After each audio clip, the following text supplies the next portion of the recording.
اعوذ باللہ من الشیطان الرجیم بسم اللہ الرحمن الرحیم۔ عزیز طلباء و طالبات، آج ہماری آن لائن کلاسوں کے سلسلے کی یہ دوسری کلاس ہے، اور کل ہم نے علم بدیع کی بحث شروع کی تھی جو علوم بلاغت میں سے ہے۔ تو بعض طلباء نے پوچھا کہ فصاحت و بلاغت پر تو پھر سے ڈیفائن کر دیں، تو ہم ایک طائرانہ سی نظر ان کی تعریفات پر ڈال کر ہم اپنے موضوع کو آگے بڑھائیں گے۔ اگر فصاحت اور بلاغت کو شعر میں بیان کیا جائے تو ایک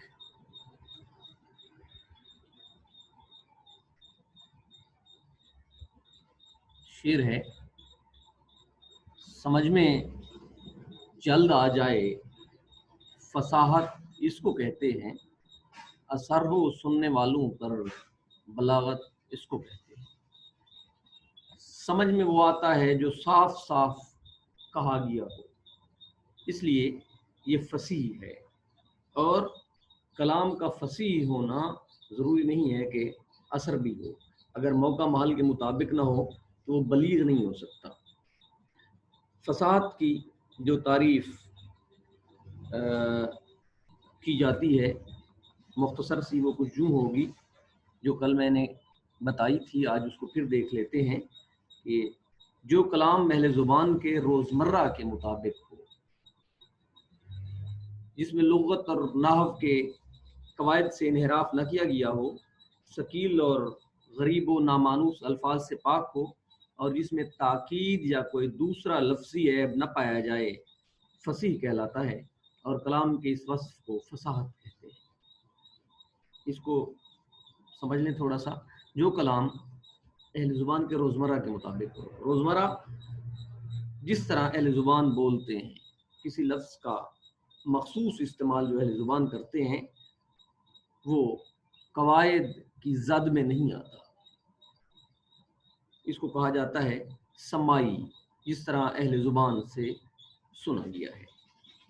تو جو اہل زبان بولتے ہیں، جس طرح کسی لفظ کو کی ادائیگی کرتے ہیں، اسی کے مطابق کلام ہو، جس میں لغت کے یعنی سماعی بھی وہ اس کے اہل زبان کے مطابق ہو، اور جو لغت کے کلام کا وہ حصہ جو لغت اور نحو کے اور صرف کے قواعد کی زد میں آتا ہے، اس کو قیاسی کہتے ہیں۔ لغت کے اور نحو کے قواعد سے، گرامر کے قوانین سے انحراف نہ کیا گیا ہو، جس میں لغوی غلطیاں نہ ہوں۔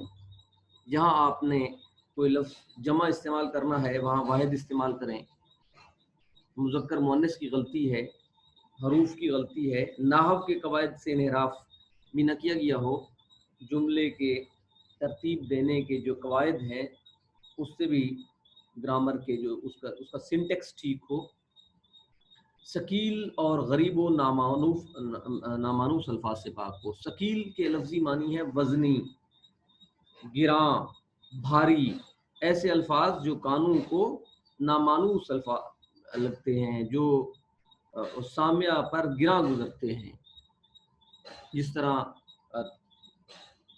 ٹے اور ڈال کی اگر تکرار ہو تو یہ لفظ کلام میں ثقالت پیدا کر دے گی۔ ٹھیٹھ ہندی کے الفاظ یا کسی اور اس کے جو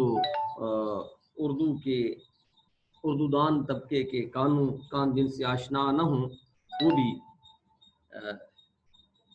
اس میں کلام میں ثقالت پیدا کر دے گی۔ اور اس کا جو یہ کون طے کرے گا کہ کوئی لفظ ثقیل ہے یا نہیں، یہ ذوق سلیم ہی طے کرے گا۔ اور غریب اور نامانوس الفاظ، غریب ہم تو اس کے لیے استعمال کرتے ہیں جس کے پاس سرمایہ نہ ہو، لیکن عربی کا لفظ ہے غریب کے معنی ہے اجنبی، جس کو کوئی جانتا نہ ہو۔ ایسا لفظ جس سے اردو دان طبقے کے کان نہ آشنا ہوں وہ غریب لفظ کہلائے گا۔ کسی اور زبان کا لفظ استعمال کرنا یا کوئی ایسا لفظ جس کو عام لوگ نہ جانتے ہوں وہ غریب لفظ ہے۔ نامانوس الفاظ، نامانوس غریب ایک ہی چیز ہے، تو ایسے الفاظ کلام میں آئیں تو اس سے کلام درجہ فصاحت سے گر جاتا ہے، اور جس میں تاکید نہ ہو. تاکید کا لفظ عقد سے نکلا ہے. عقد کے معنی ہے گرا، اسی لیے نکاح کو بھی عقد کہا جاتا ہے.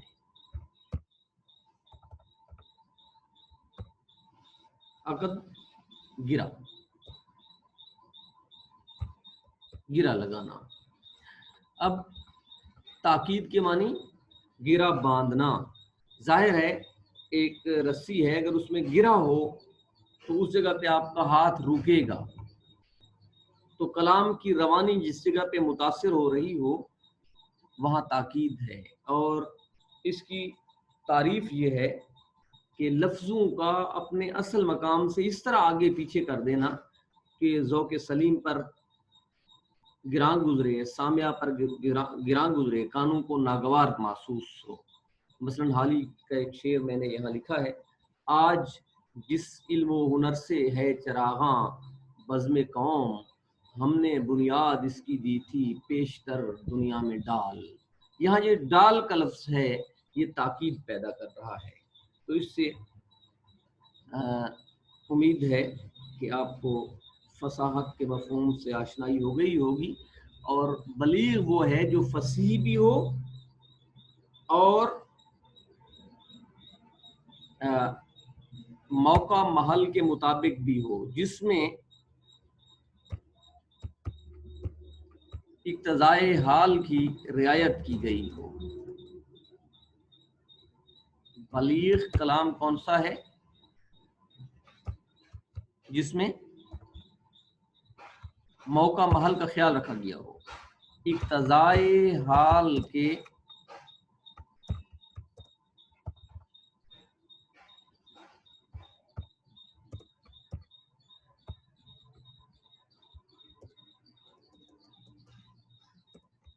اقتضائے حال کے مطابق ہو. جہاں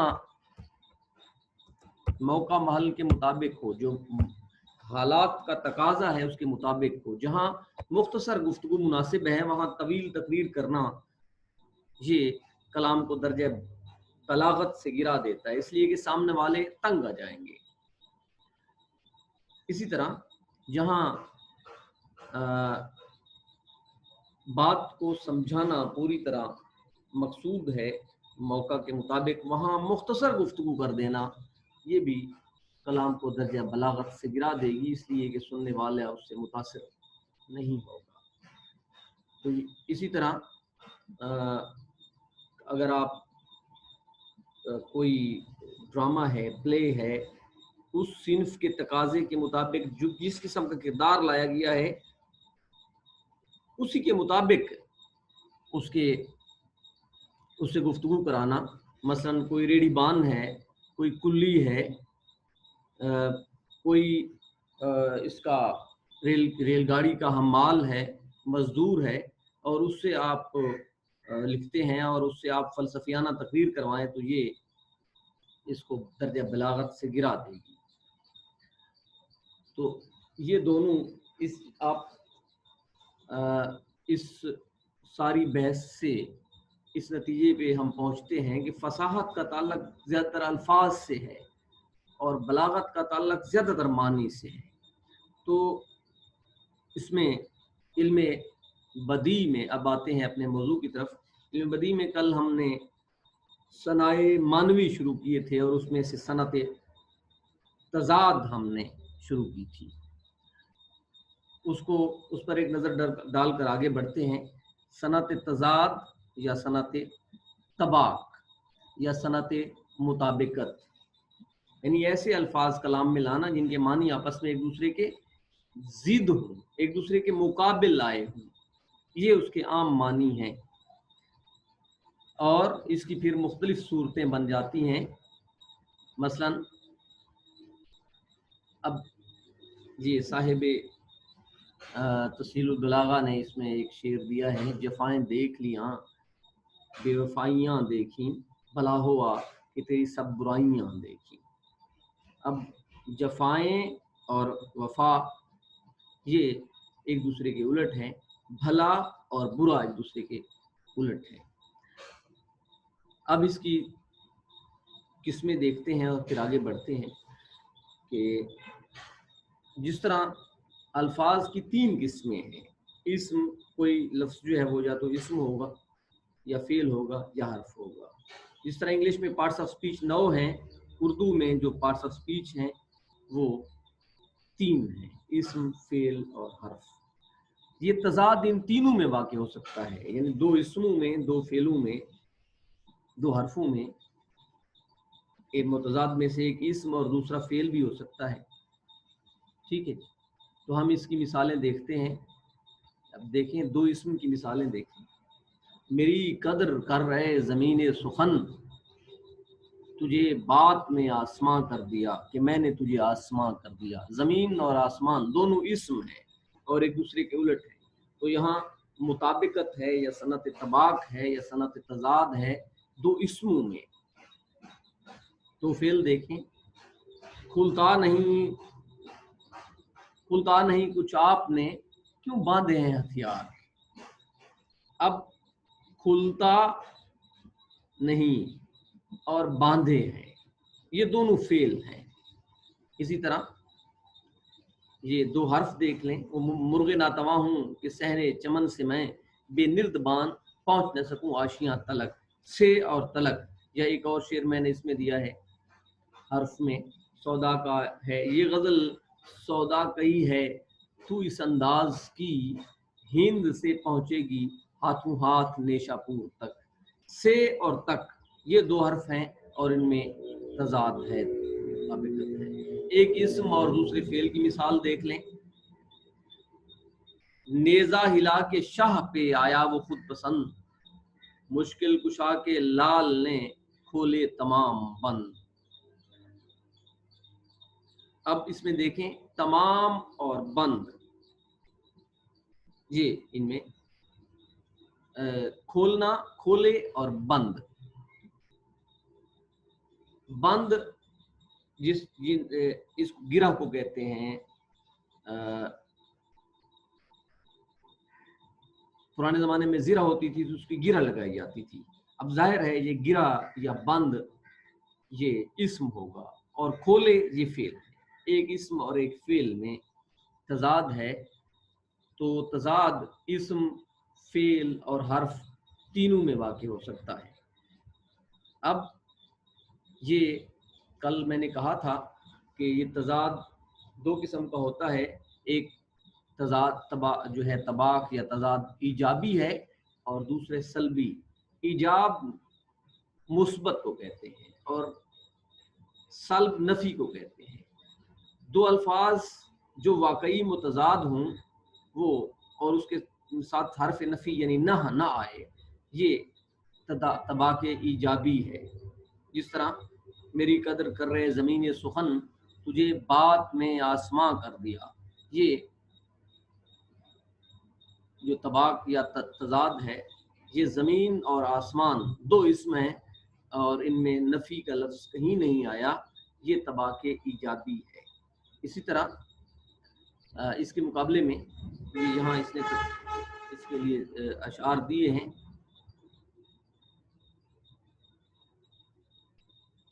ایجابی کے لیے اور سلبی کے لیے، اب کئی دن رات جو سفر میں گزرے، آج تو چاند لبیجو نکلا۔ یہ دن اور رات متضاد الفاظ ہیں اور ان کے ساتھ حرف نفی نہیں ہے، تو یہ تضاد ایجابی ہے۔ تضاد سلبی یہ ہے کہ الفاظ بذات خود متضاد نہ ہوں بلکہ ان میں سے ایک کے ساتھ حرف نفی لگا کے متضاد کی کیفیت بھی پیدا کی جائے، یعنی دینا اور نہ دینا، یہ کیا ہیں؟ ایک دوسرے کے متضاد ہیں۔ یہ پلا دے اوک سے ساکی جو ہم سے نفرت ہے، پیالہ گر نہیں دیتا نہ دے، شراب تو دے، دے اور نہ دے، یہ دے کے ساتھ نہ کا حرف لگا کر اس کو متضاد بنا دیا گیا ہے، دینا اور نہ دینا۔ تو یہاں چونکہ حرف نفی ساتھ موجود ہے، یہ جو طباق ہے یا تضاد ہے یہ ایجابی ہے یا سلبی۔ ٹھیک ہے جی۔ اس اور بھی صورتیں ہیں طباق کی، تضاد کی، لیکن ہم اس بحث کو آگے بڑھاتے ہیں۔ ایک صورت میں ضرور ذکر کرتا ہوں، وہ یہ ہے کہ کلام میں دو ایسے الفاظ جمع ہوں جن کے میں آپس میں تضاد نہ ہو، مقابلہ نہ ہو، لیکن ایک لفظ کے ساتھ کوئی ایسا خیال وابستہ ہو کہ وہ دوسرے کی ضد بن جائے۔ مثلا یہ شعر دیکھیں، آپ کو دعوی مسیح آئی اور میں مرگ کی تمنا آئی۔ مرگ یعنی موت، اور مسیحائی حضرت عیسیٰ علیہ السلام کا کام، اس میں کوئی تضاد نہیں ہے، لیکن چونکہ حضرت عیسیٰ علیہ السلام کا کام یہ تھا کہ وہ زندگی عطا کرتے تھے اذن خدا سے، اور زندگی اور مرگ میں تضاد ہے۔ مسیحائی کے ساتھ زندگی کا تصور وابستہ ہے، اس لیے یہاں بھی یہ تضاد کی کیفیت پیدا ہو گئی ہے، اگرچہ واقعاً تضاد نہیں ہے، لیکن یہ اتباق یا تضاد کی قسم سے ہے۔ یا میں ایک اور شعر لکھتا ہوں، یہ تضاد یا اتباق کی اور قسم کے حوالے سے۔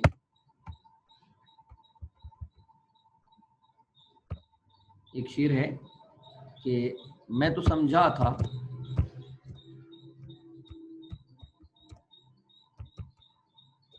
وہ شخص مسیحا ہوگا،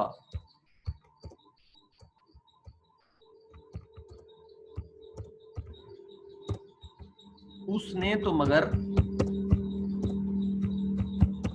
تارا مسیحائی کی۔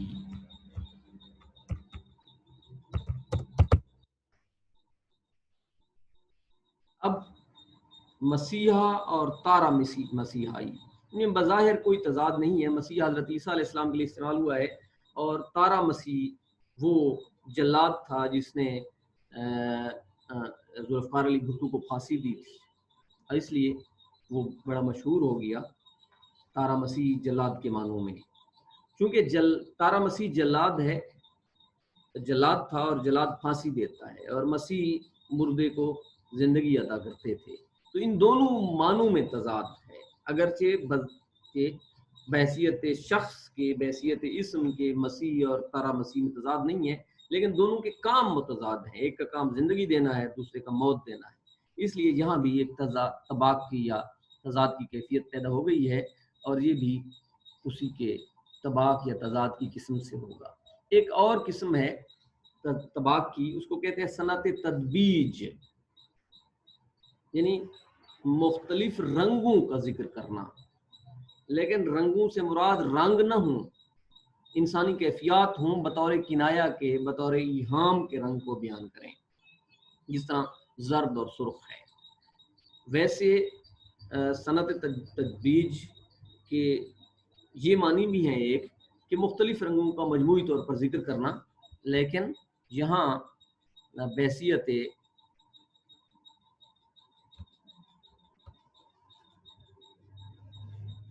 تدبیج کو ہم جن معنوں میں لے رہے ہیں وہ یہ ہے کہ بطور کنایا کے ہم رنگوں کا ذکر کریں اور وہ ایک دوسرے کے متضاد ہو جائیں، تو یہ بھی طباق کی ایک قسم ہوگی۔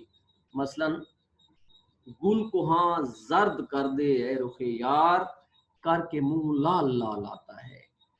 زرد اور لال میں طباق ہے، یہاں مراد کیا ہے؟ یہ کنایا ہے، منہ زرد ہونا، شرمندہ ہونا، اور ہونا پجمردہ ہونا، اور منہ لال یا سرخ ہونا حشاش بشاش ہونے سے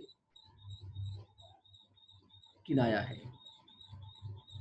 اسی طرح مثل گل احباب تیرے اس چمن میں سرخ روئے دشمن زرد یارب صورت باد خزاں، سرخ اور زرد میں طباق ہے، اور مقصود بطور کنایے کے یہ ہے کہ سرخ رو ہونا یعنی کامیاب ہونا، عزت اور آبرو حاصل کرنا، حرمت حاصل کرنا، اور زرد رو ہونا مغموم اور شرمندہ ہونا۔ تو یہ یہاں پہ ہم صنعت تضاد کی لیکن کی جو بحث ہے اس کو ختم کرتے ہیں۔ اور اگلی صنعت کی طرف بڑھتے ہیں. اگلی صنعت ہماری ہے حسن تعلیل. ایہام تضاد، یہ بھی تضاد میں ہم پڑھتے ہیں لیکن صنعت ایہام کے ضمن میں ہم اس کو پڑھیں گے. اب اگلی صنعت جو ہے آپ کے کورس میں ہے، ہم چونکہ ترتیب سے جا رہے ہیں کورس کی ترتیب سے، تو اسی حساب سے دیکھتے ہیں. صنعت حسن تعلیل.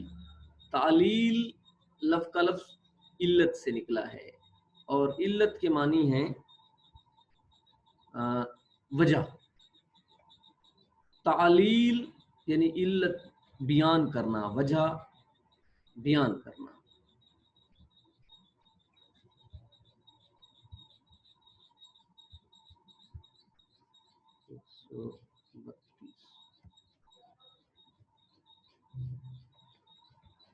آپ یہاں دیکھ سکتے ہیں حسن تعلیل کے معنی یہ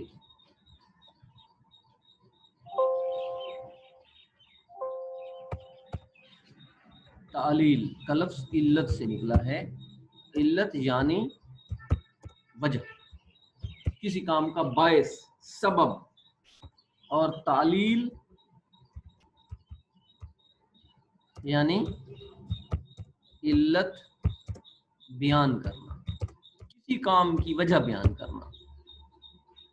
حسن تعلیل سے مراد ہے کہ ہم کسی کام کی ایک ایسی وجہ بیان کریں جو اس کی وجہ در حقیقت نہ ہو، لیکن اس سے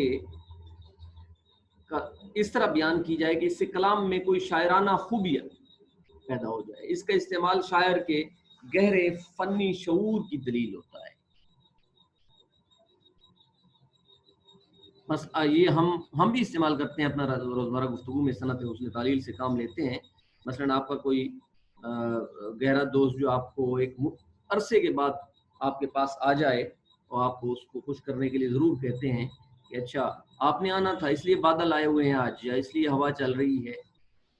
حالانکہ ہوا کے چلنے کا یا بادلوں کے آنے کا سبب یہ نہیں ہے کہ آپ کا دوست آ رہا تھا، لیکن آپ نے اس کی ایک ایسی وجہ بیان کر دی جو وجہ تو نہیں ہے لیکن آپ کی بات میں خوبصورتی پیدا ہو گئی اور سامع خوش ہو گیا. یہ صنعت حسن تعلیل ہے. یہ گفتگو میں رنگینی اور رانائی پیدا کر دیتی ہے.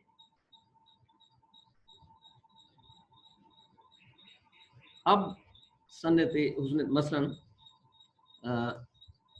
ایک شعر ہے میر انیس کا، اس کی اگر میں آپ کو کہ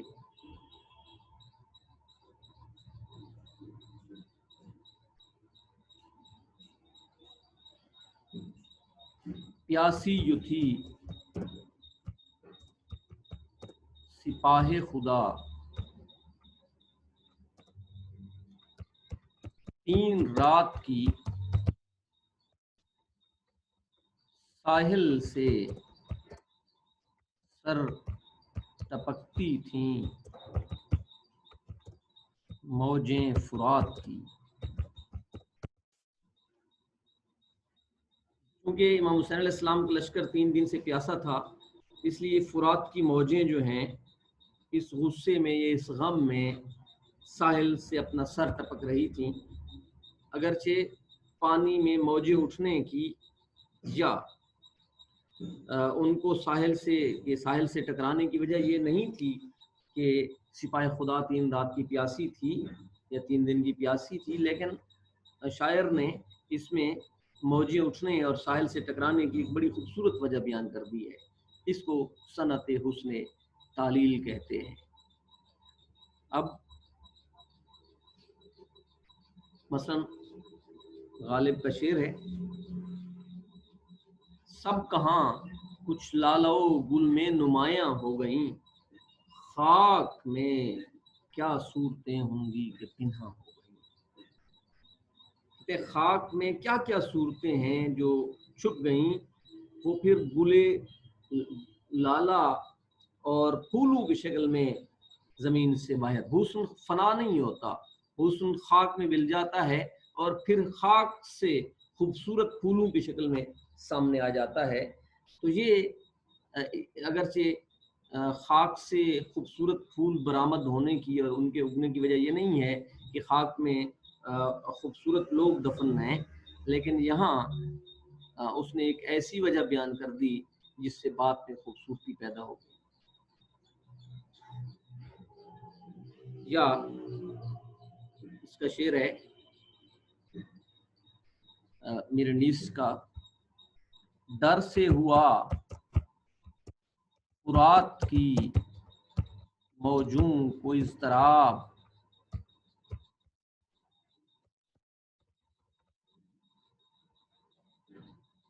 فرات کی اور آب میں سروں کو چھپانے لگے حباب۔ حباب بلبلے کو کہتے ہیں، اضطراب پریشانی کو کہتے ہیں، کہ دریا فرات کی جو موجیں تھیں ڈر کی وجہ سے وہ اتنی پریشان ہوئیں کہ ان میں جو حباب اٹھ رہے تھے، وہ یہ حباب یا بلبلے جو بنتے ہیں اس کو انسان کے سر سے تشبیہ دی ہے، جیسے انسان پانی میں ڈوبا ہوا ہو اور صرف سر نظر آ رہا ہو۔ تو یہ ڈر کی وجہ سے حباب جو ہے وہ آب میں سر کو چھپانے لگے۔ بلبلے بننے کی وجہ یہ نہیں ہے کہ فرات کی موجوں کو اضطراب ہو گیا تھا ڈر سے، لیکن یہاں اس نے ایک شاعرانہ وجہ بیان کر دی۔ اسی طرح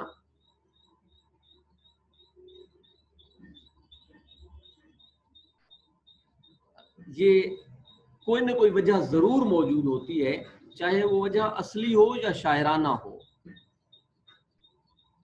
تو اس وجہ کے لحاظ سے اس کی کئی قسمیں ہو جاتی ہیں۔ 4 صورتیں ہیں اس سند کی۔ پہلی یہ ہے کہ وہ وصف واقعی موجود ہو اور بیان کی ہوئی علت کے علاوہ کوئی دوسری علت بھی ہو۔ مثلا غالب کا شعر ہے، شمع بجھتی ہے تو اس میں سے دھواں اٹھتا ہے، شعلہ عشق سیاہ پوش ہوا میرے بعد۔ شمع بجھ جائے تو دھواں اٹھتا ہے، واقعی یہ اب لیکن اس کا وجہ کیا ہے؟ نامکمل طور پر جلنا ہے، لیکن شاعر کے خیال میں اس کی دوسری وجہ ہے۔ دیکھیں شمع کے بجنے کے بعد اٹھنے والا دھواں شمع کے سوگ میں سیاہ پوشی ہے۔ دراصل شاعر نے دھوئیں کے رنگ سیاہ سے نئی علت اور سبب پیدا کرنے کی کوشش کی ہے۔ یا دوسرا ہے وہ وصف ثابت ہو اور نہ ہی بیان کی ہوئی علت ظاہر ہو اور نہ کوئی دوسری وجہ سامنے آئے۔ اس طرح سب کہاں کچھ لالا و گل میں نمایاں ہو گئی، یہاں بالکل یہ وجہ نہیں ہے گل و لالا کے اگنے کی کہ یہ خاک میں جو ہے وہ خوبصورت صورتیں دفن ہیں۔ تیسری صورت یہ ہے کہ وہ ثابت نہ ہو لیکن ممکن ہو۔ مثلا سودا کا شعر ہے، زیر زمین سے آتا ہے جو گل سو زر بکف، قارون راستے میں لٹایا خزانہ کیا۔ قارون اپنے خزانے سمیت دفن ہو گیا تھا۔ یہ کہتے ہیں کہ زمین سے جو گل اٹھتا ہے وہ اپنے ہاتھ میں زر یعنی سونا، کف ہتھیلی کو کہتے ہیں، اپنی ہتھیلی پہ سونا اٹھا کے آتا ہے۔ اس سے مراد زردانے ہیں جو پھول کے اندر کا وہ ہے، پولن گرینز ہیں جو زرد ہوتے ہیں۔ تو اس میں ایک بات تو ہے کہ قارون خزانے سمیت دفن ہو گیا، یہ اس بات میں حقیقت ہے، لیکن یہ وجہ نہیں ہے۔ پھول کھلتا تو ہے، اس کے اندر کا جو وہ ہے وہ بالکل سونے کے مشابہ ہوتا ہے۔ چوتھی صورت یہ ہے کہ وصف ثابت نہ ہو اور نہ اس کا اس کا موجود ہونا بھی محال ہو۔ جیسے بے سبب زلزلہ عالم میں نہیں آتا ہے، کوئی بیتاب تہ خاک تڑپتا ہوگا۔ زلزلے تو ویسے زمین کی ارضیاتی تبدیلیوں کے وجہ سے آتے ہیں۔ اس میں شاعر نے زلزلے کی وجہ یہ بیان کی ہے کہ کوئی بیتاب عاشق جو ہے وہ زمین کے نیچے تڑپ رہا ہے، اور یہ ثابت نہیں ہے۔ بہرحال یہ صنعت حسن تعلیل کی بحث تھی۔ اس میں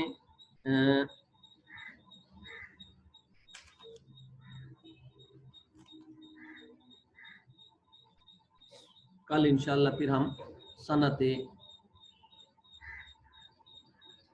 حسن تعلیل پر آپ کے اس میں نوٹس میں بھی یہاں بہت سے اشعار دیے ہوئے ہیں، آپ ان کو ضرور پڑھیں، اور جو سمجھ نہ آئے پھر مجھ سے پوچھ لیں SMS کے ذریعے، یا میرے پرسنل اس پہ اس گروپ کے علاوہ مجھے آپ واٹس ایپ کر سکتے ہیں۔ بہت شکریہ۔